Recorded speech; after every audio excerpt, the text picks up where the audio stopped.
ಶ್ರೀಮದುಜ್ಜಯಿನಿ ಸದ್ಧರ್ಮ ಸಿಂಹಾಸನಾಧೀಶ doctor Shivamurthy Shivacharya ಮಹಾಸ್ವಾಮಿಗಳವರ ಪಾದಾರವಿಂದಗಳಲ್ಲಿ ಪೊಡಮೊಟ್ಟು ವೇದಿಕೆಯ ಮೇಲೆ ಹಾಗೆ ಕೆಳಗಡೆ ಉಪಸ್ಥಿತರಿರ್ತಕ್ಕಂತಹ ಗಣ್ಯರೇ ಹಾಗೂ ಯೂಟ್ಯೂಬ್ನಲ್ಲಿ ವೀಕ್ಷಿಸ್ತಿರ್ತಕ್ಕಂತಹ ವೀಕ್ಷಕರೇ, ಹೋದ ವರ್ಷ ನಾನು ಆರೋಗ್ಯ ಮತ್ತು ಸಮಾಜದ ಬಗ್ಗೆ ಮಾತಾಡಿದಾಗ ದೈಹಿಕ ಆರೋಗ್ಯ ಮತ್ತು ಸಾಮಾಜಿಕ ಆರೋಗ್ಯದ ಬಗ್ಗೆ ಮಾತಾಡಿದ್ದೆ. ನಾನು ಕ್ಯಾನ್ಸರ್ ಬಗ್ಗೆ ಏನು ಮಾತಾಡಲ್ಲ, ಭಯಪಡಬೇಡಿ. ಯಾಕಂದರೆ ದಿನ ಬೆಳಗ್ಗೆದ್ರೆ ನಾನು ಕ್ಯಾನ್ಸರ್ ಬಗ್ಗೆನೇ ಮಾತಾಡೋದು, ಇಲ್ಲಿ ಮಾತಾಡೋದಿಲ್ಲ. ಹಾಗಾಗಿ ಈ ಸಲ ನಾನು ಸ್ವಲ್ಪ ಧೂಮಪಾನದ ಬಗ್ಗೆ ಮತ್ತು ಸೆಡೆಂಟ್ರಿ ಲೈಫ್ ಸ್ಟೈಲ್, ಬೊಜ್ಜುತನದ ಬಗ್ಗೆ ಮಾತಾಡೋಣ ಅಂದ್ಕೊಂಡೆ. ಟೈಮ್ ಆದರೆ ಬೊಜ್ಜುತನದ ಬಗ್ಗೆ ಮಾತಾಡ್ತೀನಿ. ಯಾಕಂದರೆ ನಮ್ಮ ಪ್ರೊಫೆಸರ್ ಹೇಳಿದರು, ನೀವು ಕ್ಯಾನ್ಸರ್ ರೋಗದಲ್ಲಿ ಕೆಲಸ ಮಾಡಬೇಕಾದ್ರೆ ಹೆಚ್ಚೇನು ಮಾಡಬೇಕಾಗಿಲ್ಲ, ಬಹಳಷ್ಟು ದೊಡ್ಡ ದೊಡ್ಡ ನೋಬೆಲ್ನಂತಹ ಕಾರ್ಯಗಳನ್ನು ಮಾಡೋಕ್ಕಾಗೋದಿಲ್ಲ. ಆದರೆ ಕೇವಲ 3 ಜನರಿಗೆ ಧೂಮಪಾನವನ್ನು ಬಿಡಿಸಿದ್ದೆ ಆದರೆ ಅದು ಸಾರ್ಥಕ ಅಂತ. ಅದು ಇನ್ನೂ ಮಾಡಲಿಕ್ಕೆ ಆಗಿಲ್ಲ. ಸೊ ಅದು ತುಂಬ ಕಷ್ಟ. ಈಗ ಬೋಧನೆ ಮಾಡೋದು ಅವಶ್ಯಕತೆನೇ ಇಲ್ಲ ನಮ್ಮ ಜನಕ್ಕೆ. ಯಾಕೆಂದರೆ ಆರೋಗ್ಯ ಅಂದ್ರೇನೋ, ಕಾಯಿಲೆ ಅಂದ್ರೇನೋ, ಯಾವ್ದು ಒಳ್ಳೆಯದು ಯಾವ್ದು ಕೆಟ್ಟದು ಎಲ್ಲರಿಗೂ ಗೊತ್ತು. ಅದನ್ನು ಯಾರೂ ಬೋಧನೆ ಮಾಡಲೇಬೇಕಾಗಿಲ್ಲ. ಹಾಗೆ ನಾವೆಲ್ಲ ದುರ್ಯೋಧನರೇ. ಮಹಾಭಾರತದಲ್ಲಿ ದುರ್ಯೋಧನ ಹೇಳ್ತಾನೆ, ಜಾನಾಮಿ ಧರ್ಮಂ ನಚಮೇ ಪ್ರವೃತ್ತಿ, ಜಾನಾಮಿ ಅಧರ್ಮಂ ನಚಮೇ ನಿವೃತ್ತಿ. ಅಂದರೆ ನನಗೆ ಧರ್ಮ ಏನು ಅಂತ ಗೊತ್ತು, ಆದರೆ ನಾನು ಆಚರಿಸಲ್ಲ. ಅಧರ್ಮ ಏನು ಅಂತ ಗೊತ್ತು, ಆದರೆ ನಾನು ಬಿಡಲ್ಲ ಅಂತ. ನಮ್ಮದು ಅದೇ ಕತೆ. ಆರೋಗ್ಯ ಅಂದರೆ ಏನು ಅಂತ ಗೊತ್ತು, ಬೆಳಗ್ಗೆ ಎದ್ದು ಏನು ಮಾಡಬೇಕು, ವಾಕ್ ಮಾಡಬೇಕು, ಎಕ್ಸಸೈಸ್ ಮಾಡಬೇಕು, ದೇಹದ ತೂಕ ಮೇಂಟೈನ್ ಮಾಡಬೇಕು, ಅದೆಲ್ಲರಿಗೂ ಗೊತ್ತಿರೋ ವಿಷಯ.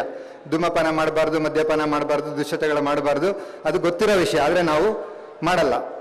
ಇನ್ನು ಧೂಮಪಾನದಿಂದ ಯಾವ್ಯಾವ ಕಾಯಿಲೆ ಬರುತ್ತೆ ಅಂತ ಡಿಸ್ಕಸ್ ಮಾಡೋಕೆ ಹೋದರೆ ನಮ್ಮದು ಕೊಟ್ಟಿರೋ 10-15 ನಿಮಿಷನೂ ಹೋಗ್ಬಿಡುತ್ತೆ.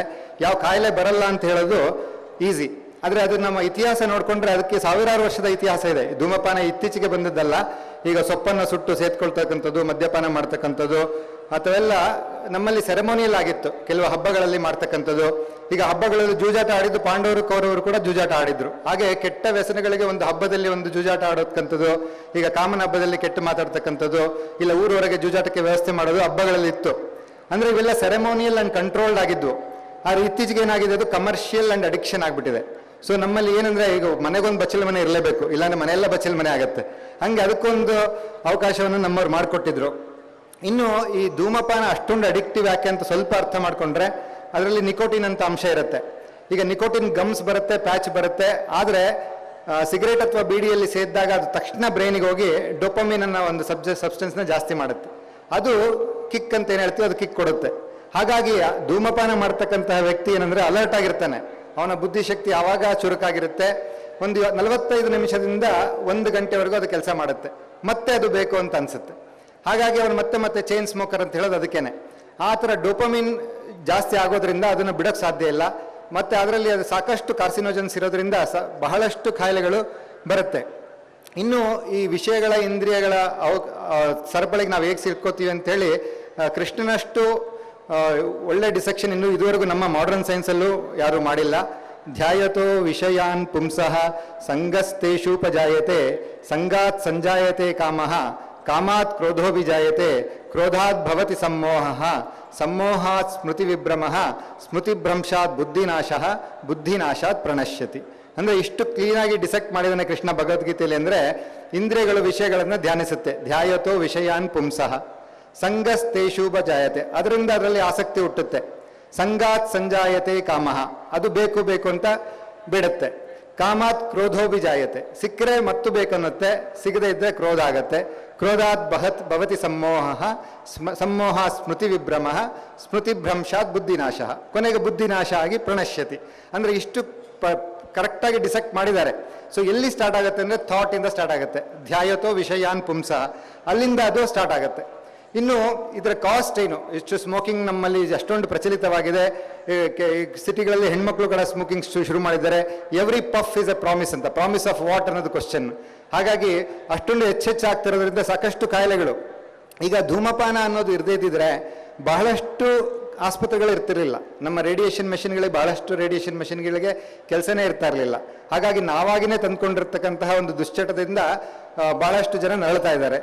ಅದು ಕೇವಲ ಸಿಂಪಲ್ ಕೆಮ್ಮಿಂದ ಹಿಡಿದು, ಉಸಿರಾಟದ ತೊಂದರೆಯಿಂದ ಹಿಡಿದು ಎಲ್ಲದಕ್ಕೂ ಮಾರಕವಾಗ್ಬೋದು. ಕಿಡ್ನಿಗಾಗಿರಲಿ, ಹಾರ್ಟ್ಗಾಗಿರಲಿ, ಬ್ರೈನಿಗಾಗಿರಲಿ, ಪೆರಿಫೆರಲ್ ವೆಸಲ್ಸ್ ಅಂತ ಏನು ಹೇಳ್ತೀವಿ, ಎಲ್ಲ ಕಾಯಿಲೆಗಳಿಗೂ ಧೂಮಪಾನ ಕಾರಣ ಆಗ್ತಕ್ಕಂಥದ್ದು ನಾವು ಕಂಡಿದ್ದೀವಿ.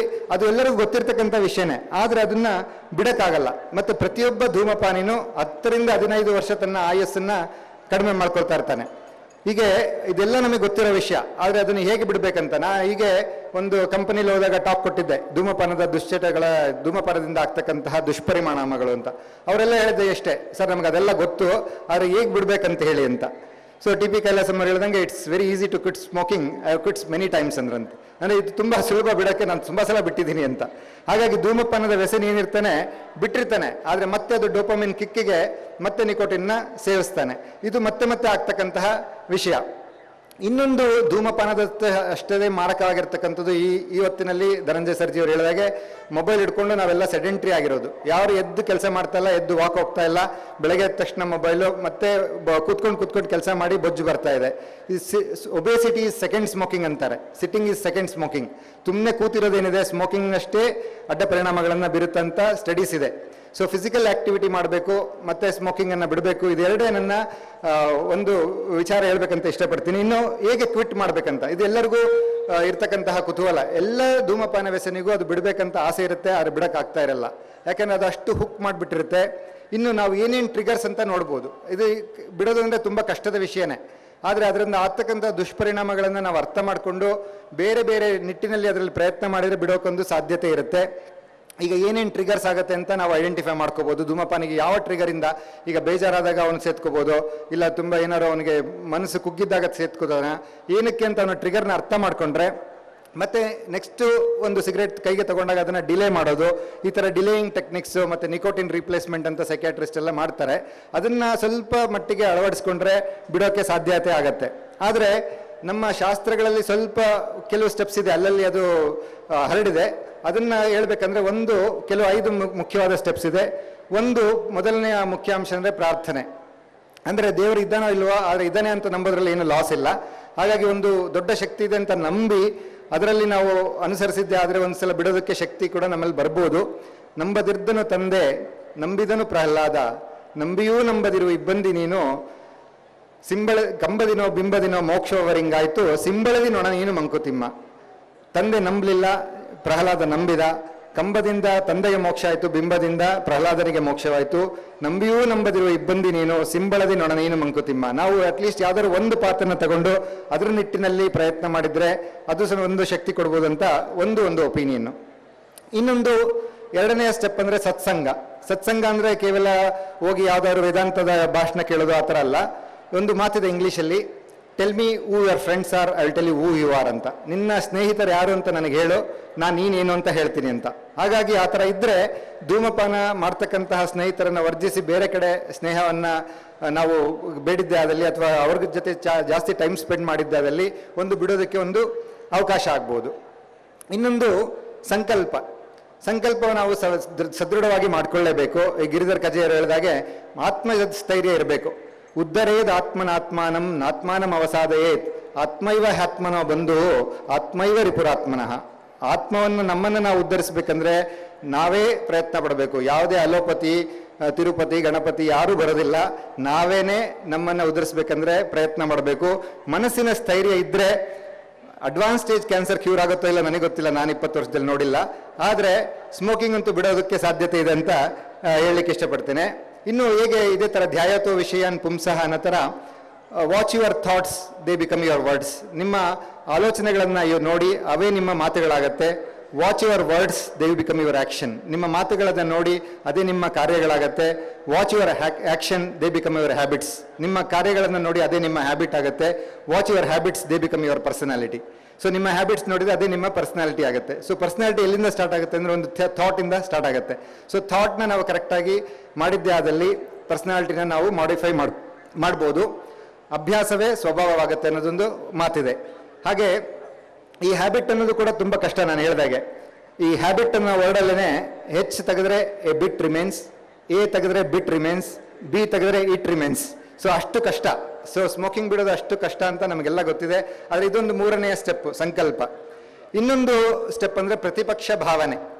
ಅಂದರೆ ಡೆಲಿಬರೇಟ್ಲಿ ನಾವು ಅದನ್ನು ನ್ಯೂಟ್ರಲೈಸ್ ಮಾಡಬೇಕು. ಈಗ ಬೇರೆ ಏನಾದರೂ ಒಂದು ಹುಕ್ ಆಗಲೇಬೇಕು ಜನಕ್ಕೆ. ಈಗ ಸ್ಮೋಕಿಂಗ್ ಬಿಡು ಅಂತ ಸುಮ್ಮನೆ ಹೇಳಿದ್ರೆ ಬಿಟ್ಬಿಡಲ್ಲ. ಅದು ಕೆಟ್ಟದು ಬಿಡು ಅಂದರೆ ಅದು ಕೆಟ್ಟದು ಅನ್ನೋದು ಎಲ್ಲರಿಗೂ ಗೊತ್ತು, ಬಿಡಬೇಕು ಅನ್ನೋದು ಎಲ್ಲರಿಗೂ ಗೊತ್ತು. ಅವ್ರು ಯಾಕೆ ಬಿಡ್ತಾ ಇಲ್ಲ ಅಂದರೆ ಆಲ್ಟರ್ನೇಟಿವ್ ಏನಿಲ್ಲ.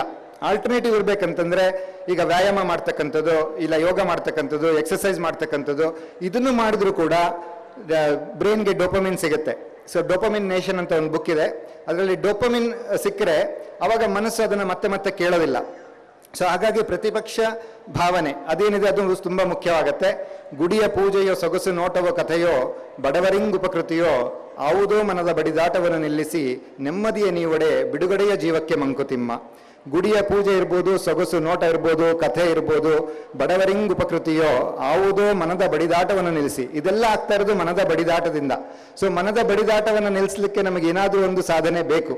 ಅದನ್ನೇ ಮಂಕುತಿಮ್ಮನಲ್ಲಿ ಕಗ್ಗದಲ್ಲಿ ಡಿ ವಿ ಜಿಯವರು ತುಂಬ ಚೆನ್ನಾಗಿ ಹೇಳ್ತಾರೆ. ಹಾಗೆ ಸರ್ಜಿಯವರು ಹೇಳಿದಾಗೆ ಸೇವೆ ಕೂಡ ಒಂದು ಮೆಡಿಸಿನ್. ನಮ್ಮ ಆರೋಗ್ಯವನ್ನು ನಾವು ಸರಿಯಾಗಿ ಕಾಪಾಡಿಕೊಳ್ಳುವ ಒಂದು ಮೆಡಿಸಿನ್. ಹಾಗೆ ಒಂದು ಮನಸ್ಸಿಗೆ ಇನ್ನೊಂದು ಹುಕ್ಕು ಸಿಕ್ಕಿದ್ದೇ ಆದಲ್ಲಿ ನಾವು ಅದನ್ನು ಬಿಡಲಿಕ್ಕೆ ಒಂದು ಸಾರ್ಥಕವಾಗತ್ತೆ. ಒಂದು ಪ್ರಾರ್ಥನೆ, ಇನ್ನೊಂದು ಸತ್ಸಂಗ, ಇನ್ನೊಂದು ಸಂಕಲ್ಪ, ಇನ್ನೊಂದು ಪ್ರತಿಪಕ್ಷ ಭಾವನೆ. ಇನ್ನು ಕೊನೆಯದಾಗಿ ವಿವೇಕ. ವಿವೇಕ ಏನಂದ್ರೆ ಈ ಒಳ್ಳೆಯದು ಕೆಟ್ಟದ್ದು ಅನ್ನೋದು ಎಲ್ಲರಿಗೂ ಗೊತ್ತು. ಆದರೆ ಅದನ್ನು ಮಾಡಬೇಕು ಮಾಡಬಾರ್ದು ಅನ್ನೋದನ್ನ ವಿವೇಕ ನಮಗಿರಬೇಕು. ಈಗ ನಮ್ಮ ಆರೋಗ್ಯಕ್ಕೆ ನಾವೇ ಜವಾಬ್ದಾರರು, ಯಾರು ಬೇರೆಯವರು ಜವಾಬ್ದಾರರಲ್ಲ.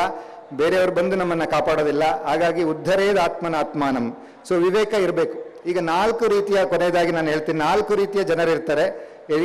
ಎನಿ ಎರ, ಯಾವುದೇ ಎರ ಆಗಿರ್ಬೋದು, ಕೃತಯುಗ ಆಗಿರ್ಬೋದು, ತ್ರೇತಾಯುಗ ಆಗಿರ್ಬೋದು, ಕಲಿಯುಗ ಆಗಿರ್ಬೋದು, 4 ರೀತಿಯ ಜನ ಇರ್ತಾರೆ. ಮೊದಲನೇವರಂದ್ರೆ ನೋಸ್ ನಾಟ್ ಅಂಡ್ ಈ nose not he nose not. ಅಂದ್ರೆ ಅವನಿಗೆ ಗೊತ್ತಿಲ್ಲ ಅನ್ನೋದು ಗೊತ್ತಿಲ್ಲ. ಈ ಥರದ ಜನ ಮೂರ್ಖರು. ಅವ್ರಿಗೆ ಏನು ಮಾಡೋಕ್ಕಾಗಲ್ಲ, ಅವ್ರನ್ನ ಬಿಟ್ಬಿಡಿ. ಇದು ನಮ್ಮ ಪುರಾಣದಲ್ಲಿ ಸಿಗ್ತಕ್ಕಂಥವ್ರು ಅಂದ್ರೆ ದುರ್ಯೋಧನ ಮತ್ತೆ ರಾವಣನಂತರು. They know not and they know not that they know not. ಅಂದ್ರೆ ಅವ್ರಿಗೆ ಗೊತ್ತಿಲ್ಲ ಮತ್ತೆ ಗೊತ್ತಿಲ್ಲ ಅನ್ನೋದು ಗೊತ್ತಿಲ್ಲ, ಅಂಥವ್ರನ್ನ ಏನೂ ಮಾಡೋಕ್ಕಾಗಲ್ಲ. ಎರಡನೆಯವರು ನೋಸ್ ನಾಟ್ ಅಂಡ್ ಈ ನೋಸ್ ನಾಟ್. ಅವನಿಗೆ ಗೊತ್ತಿಲ್ಲ ಆದರೆ ಅವನಿಗೆ ಗೊತ್ತಿಲ್ಲ ಅಂತ. ಇದು ಯಾರು ಪುರಾಣದಲ್ಲಿ ಅಂದ್ರೆ ಅರ್ಜುನ. ಅವನಿಗೆ ಗೊತ್ತಿಲ್ಲ ಏನ್ ಮಾಡ್ಬೇಕಂತ ಯುದ್ಧದಲ್ಲಿ, ಆದರೆ ಅವನಿಗೆ ಗೊತ್ತಿಲ್ಲ ಅಂತ. ನನಗೆ ಗೊತ್ತು ಅಂತ ಅವನಿಗೆ ಗೊತ್ತಾಗತ್ತೆ. ಶಿಷ್ಯಸ್ತೇಹಂ ಶಾದಿಮಾಂ ತ್ವಾಂ ಪ್ರಪನ್ನಂ ಅಂತ ಹೇಳ್ತಾನೆ. ಅಂದ್ರೆ ಕೃಷ್ಣನನ್ನ ರಕ್ಷಿಸು, ನೀನು ಗುರುವಾಗು ಅಂತ ಕೇಳ್ತಾನೆ. ಸೊ ಅದು ಅವನಿಗೆ ಗೊತ್ತಾಗತ್ತೆ. ಸೊ ಅಂಥವನು ಅರ್ಜುನ. ಅಂಥವನು is a student, teach him ಅಂತ. ಇನ್ನು 3ನೇ category knows and knows not he knows. ಅವನಿಗೆ ಗೊತ್ತು ಆದರೆ ಗೊತ್ತಿಲ್ಲ ಅವನಿಗೆ ಗೊತ್ತು ಅಂತ ಹೇಳಿ. ಈಗ ಅದರಲ್ಲಿ ಪುರಾಣದಲ್ಲಿ ಬರ್ತಕ್ಕಂಥದ್ದು ಹನುಮಂತ. ಅವನಿಗೆ ಗೊತ್ತು ಸಮುದ್ರ ಉಲ್ಲಂಘನೆ ಅವನು ಮಾಡ್ಬೋದು ಅಂತ, ಆದರೆ ಅವನಿಗೆ ಗೊತ್ತಿಲ್ಲ ಅವನಿಗೆ ಗೊತ್ತು ಅಂತ ಹೇಳಿ. ಸೊ ಅವಾಗ ಜಾಂಬುವಂತ ಅಂತವರು ನೀನು ಆರ್ಬೋದು, ನಿನಗೆ ಶಕ್ತಿ ಇದೆ ಅಂತ ಹೇಳಿ ಅವನ್ನ ಹುರಿದುಂಬಿಸ್ತಾರೆ. ಸೊ ಅಂಥವನನ್ನು ನಾವು ಹುರಿದುಂಬಿಸ್ಬೋದು. ಇನ್ನು ಕೊನೆಯ ಸ್ಟೇಜ್ ಅಂದ್ರೆ, ಕೊನೆಯ ಬೆಸ್ಟ್ ಕೆಟಗರಿ ಅಂದ್ರೆ ಒಂದು ನೋಸ್ ಅಂಡ್ ಹಿ ನೋಸ್. ಗೊತ್ತು ಅವನಿಗೆ ಗೊತ್ತಿದೆ ಅಂತ. ಅಂಥವ್ರು ರಾಮ, ಕೃಷ್ಣ, ಗುರುಗಳಂಥವ್ರು. ಅಂಥವ್ರನ್ನ ನಾವು ಫಾಲೋ ಮಾಡಬೇಕು. ಇದು 4 ಕೆಟಗರಿ. ಸೊ 4 ಕೆಟಗರಿಯಲ್ಲಿ ಸ್ಮೋಕಿಂಗ್ ಮಾಡೋರಾಗಲಿ, ದುಶ್ಚಟ ಇರೋರು ಮಧ್ಯದ 2 ಕೆಟಗರಿಲಿ ಬರ್ತಾರೆ. ಅವ್ರಿಗೆ ಗೊತ್ತಿದೆ ಆದರೆ ಅವ್ರಿಗೆ ಗೊತ್ತಿದೆ ಅಂತ. ಇಲ್ಲ ಅವ್ರಿಗೆ ಗೊತ್ತಿಲ್ಲ, ಅವ್ರಿಗೆ ಗೊತ್ತಿಲ್ಲ ಅಂತ. ಇಲ್ಲ ಅವರು ಸ್ಟೂಡೆಂಟ್ಸ್ ಆಗಿರ್ತಾರೆ, ಅವರಿಗೆ ಟೀಚ್ ಮಾಡ್ಬೋದು. ಇಲ್ಲ ಅವರು ನಿದ್ದೆಯಲ್ಲಿ ಇರ್ತಾರೆ, ಅವ್ರನ್ನ ಹುರಿದುಂಬಿಸ್ಬೋದು. ಇಷ್ಟು ನಾವು ಅರ್ಥ ಮಾಡಿಕೊಂಡ್ರೆ ಸ್ವಲ್ಪ ಮಟ್ಟಿಗಾರ ಅದನ್ನು ಕಡಿಮೆ ಮಾಡ್ಬೋದು, ಇಲ್ಲ ಬಿಡ್ಬೋದು. ಸೊ ಇಷ್ಟೆಲ್ಲ ನಾನು ಒಂದು ಸಾಫ್ಟ್ವೇರ್ ಕಂಪ್ನಿಗೆ ಭಾಷಣ ಮಾಡಿದ್ಮೇಲೆ ಅವ್ರು ಹೇಳಿದ್ರು ಹೇಗೆ ಬಿಡ್ಬೇಕಂತ ಹೇಳಿ ಅಂತ. ಇಷ್ಟೆಲ್ಲ ಹೇಳಿದ್ಮೇಲೆ ಅವರು ಇಷ್ಟೆಲ್ಲ ಒಂದು 10-15 ನಿಮಿಷ ತಲೆ ತಿಂದ್ರು ಅಂತ ಹೇಳಿ ಹೊರಗಡೆ ಹೋಗಿ 1-2 ಸ್ಮೋಕ್ ಮಾಡ್ಕೊಂಡು ಬಂದರು. ಸೊ ಆ ಥರದ್ದು ಆಗಬಾರ್ದು. ಸೊ ನಾನು ಹೇಳಿದಾಗೆ, ನಮ್ಮ ಪ್ರೊಫೆಸರ್ ಹೇಳಿದಾಗ, ಇದುವರೆಗೂ ನಾನು 3 ಜನಕ್ಕೂ ಕೂಡ ಸ್ಮೋಕಿಂಗ್ ಬಿಡ್ಸಕ್ಕಾಗತ್ತೋ ಇಲ್ಲ ಗೊತ್ತಿಲ್ಲ. ಇಷ್ಟೆಲ್ಲ ಭಾಷಣ, ಇಷ್ಟೆಲ್ಲ ಮಾತುಗಳನ್ನ ನೀವು ಕೇಳಿದ ಮೇಲೆ ಯಾರಾದರೂ ಒಬ್ರು ಈ ಭದ್ರಾವತಿಯಲ್ಲಿ ಯಾರಾದರೂ ಒಬ್ರು ಕೂಡ ಸ್ಮೋಕಿಂಗ್ ಬಿಟ್ರೆ ಈ ಮಾತಾಡಿದ್ದು ಸಾರ್ಥಕ ಅಂತ ಹೇಳ್ತಾ ನನ್ನ ಮಾತುಗಳನ್ನ ಮುಗಿಸ್ತೇನೆ. ನಮಸ್ಕಾರ.